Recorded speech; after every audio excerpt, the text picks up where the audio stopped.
Sir अगर आइट्स में 9 band require हो और हमने आइडियाज बिल्ड करने हैं तो हम कोई की आप बता दें। अच्छा, सबसे बड़ी प्रॉब्लम स्टूडेंट्स के साथ यही आती है कि आइडियाज नहीं जनरेट होते इन द कमेंसमेंट्स। तो अगर आप चाहते हैं कि आगाज में ही आपके पास आइडियाज आए तो आइडिया ग्रो होंगे with the passage of time. मिसाल इसकी ये है कि हमारे पाकिस्तानी बच्चे जो हैं वो कितने दिन से या कब से जिंदगी में कितनी दफा वो किसी टॉपिक के ऊपर सोच चुके हैं। अब हम लोग सोचते तो किसी टॉपिक पे बहुत कम है। फॉर एग्जाम्पल अगर स्टूडेंट की 14 साल की तालीम है तो कितने एसेज उसने लिखे या कितने उसने टॉपिक्स के बारे में अपने दिमाग को यूज किया है आइडिया सोचने के लिए, बहुत कम है। और फिर उस ड्यूरेशन में कि वो 2 महीने की प्रिपरेशन में चाहता है कि मेरे 9 बैंड आ जाए, मेरे 8 बैंड आ जाए, तो जिससे कभी काम नहीं लिया उससे एकदम से कैसे काम लेके आप इतना अच्छा बैंड स्कोर कर सकते हैं। तो इसलिए हमें अपने दिमाग को ग्रो करना होगा। ग्रो करने के लिए आपको शायरों की टेक्निक लगानी होगी। जितने भी शायर होते हैं या मोस्टली ज्यादा शायर जो होते हैं वो तो गॉड गिफ्टेड होते हैं, सही है, मगर उनकी जो ये सलाहियत है वो डेवलप होती है दूसरे शायरों की शायरी पढ़ने से। तो आपने क्या करना है, जो आपके पास टॉपिक है आपने उस टॉपिक को गूगल पे लिख देना उसकी सर्च बार में। फॉर एग्जांपल आपके पास बुक 11 है, टेस्ट 1 है, उसका एक टास्क 2 का टॉपिक आपके पास है, आपने वो गूगल पे लिख देना। जैसे आप उसको खोलेंगे तो गूगल आपको 3 से 4 उसके सैंपल आंसर्स बताएगा जो डिफरेंट वेबसाइट्स पर होंगे। आपने बैंड 7 और 7 प्लस या कुछ साइट्स जो है ना वो क्लेम करती हैं कि जो ऐसे वो बैंड 8 या 9 का है, वो आपने देख लेना है, उसको वहां से कॉपी करके अपने माइक्रोसॉफ्ट ऑफिस में अपने वर्ड में आपने उतार लेना है। उसको हर एक को आपने कम से कम 3 दफा पढ़ना है। अब वो जो राइटर्स हैं वो डिफरेंट राइटर्स हैं, डिफरेंट ब्रेन्स हैं, और मुख्तलिफ ब्रेन मुख्तलिफ तरह से सोच रहा होता है। उनके आइडियाज आपके पास आएंगे, आपने वो आइडियाज वहां से पढ़ के अपनी एक रजिस्टर के ऊपर उस पूरे स्ट्रक्चर को, पूरा जो सेंटेंस आपको अच्छा लगता है वो लिख लेना।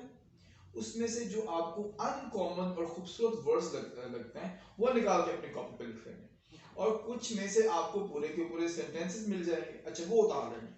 अब उनको 2 से 4 दफा पढ़ना है उन आइडियाज को, तो आपका दिमाग अपने स्ट्रक्चर्स बनाना शुरू करेगा। आपके आइडियाज और वो तीनों राइटर्स के आइडियाज मिलके 5 से 7 अलग आइडियाज आपके दिमाग में ट्रिगर होंगे।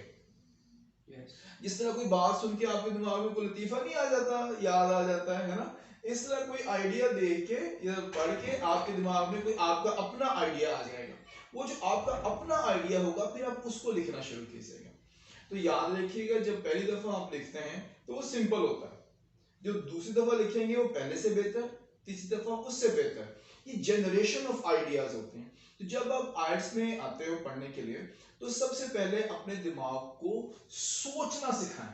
बोलें क्या सिखाएं? सोचना। How to think about a particular idea.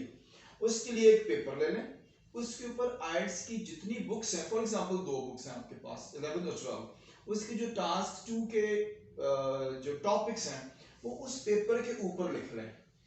उस पेपर के ऊपर एसेस के टॉपिक्स लिख लें, उसको फोल्ड करके आप अपनी जीन्स में अपने पास रख लें।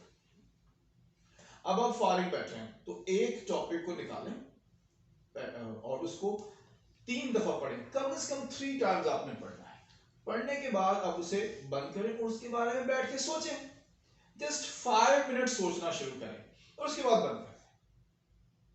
जो आपके ज़हन में आइडियाज आएंगे उसको कॉपी पे लिख लें, फिर 5 मिनट सोचें, फिर कुछ आइडियाज और आ जाएंगे वो सोचें और बंद कर दें। इस तरह तमाम टॉपिक्स के ऊपर सोचें तो आपके पास आइडियाज की एक बुक बन जाएगी जो आपके अपने जनरेट किए हुए आइडियाज होंगे, फिर वो उससे ग्रो करेंगे आगे आपके आइडियाज। ठीक है। और अगर आपने राइटिंग में ग्रोथ करनी है तो उसके लिए आप 5 से 10 लाइनों का एक छोटा पैराग्राफ लिखना शुरू करें। वो पैराग्राफ कैसा हो सकता है, जैसे ट्रैफिक प्रॉब्लम्स ऑफ फैसलाबाद। आप बैठे फोकस करें और अपने दिमाग को लिखने की आदत डालिए। देखिए स्टूडेंट्स के दिमाग की आदत होती है इंफॉर्मेशन को रिसीव करने की, उसको प्रोसेस करके रीजनरेट करने की आदत तो डेवलप ही नहीं हो पा रही। तो वो रीजनरेट करके दोबारा से लिखने की आदत को इनिशिएट करने के लिए, इसको ट्रिगर करने के लिए थोड़ा और छोटा लिखना जरूरी है। मिसाल इसकी ये है कि जब आपने चलना सीखा था, जब आप दुनिया में आए तो सबसे पहले आपने गर्दन संभालना, फिर बैठना, फिर खड़े होना, और फिर कोई एक कदम उठाना, और फिर चलना, और फिर दौड़ना सीखा था। सेम इज द केस है, पहले आइडियाज कलेक्ट करें नेट से और दूसरे लोगों से, अपने आइडियाज उसमें डालें, फिर आप कोई 5 से 7 लाइनों का पैराग्राफ लिखना शुरू करें, उसके बाद उसको 15 लाइनों का कर लें, और इस तरह फिर उसे ग्लोरीफाई करते चले जाइए। तो जनरेशन ऑफ आइडियाज आपके दिमाग में बनेगी। जिस तरह पहला जो जहाज था, जो आपने एरोप्लेन या एयरक्राफ्ट बना, वो बहुत सिंपल था। जो सेकंड जनरेशन थी उससे बेहतर हुई, जो थर्ड जनरेशन थी उससे बेहतर हुई, जो फोर्थ और फिफ्थ जनरेशन अब आ रही है वो क्या है?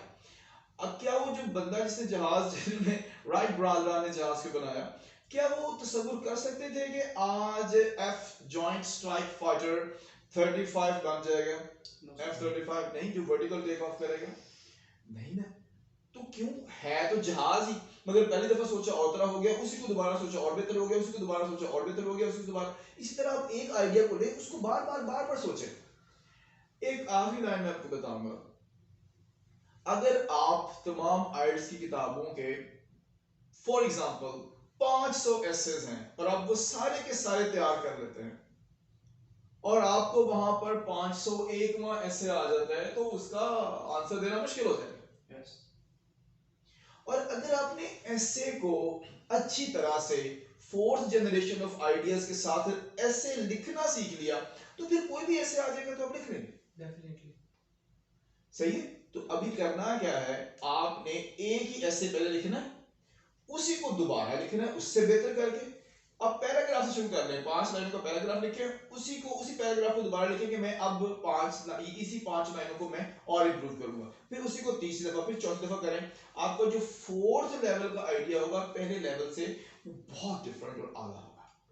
तो ये एक ऐसा मेथड है। देखिए, नंबर आपके राइटिंग स्किल को मिलना है, तो राइटिंग स्किल को बेहतर कीजिए, ना कि आइल्स की किताबों के सारे ऐसे करना शुरू करें। ऐसे लिखना सीखो, आइडिया बेहतर करना सीखो, किताबों के पीछे ना भागो, अपने दिमाग को ग्रो करो। Okay, thank you. Okay, you are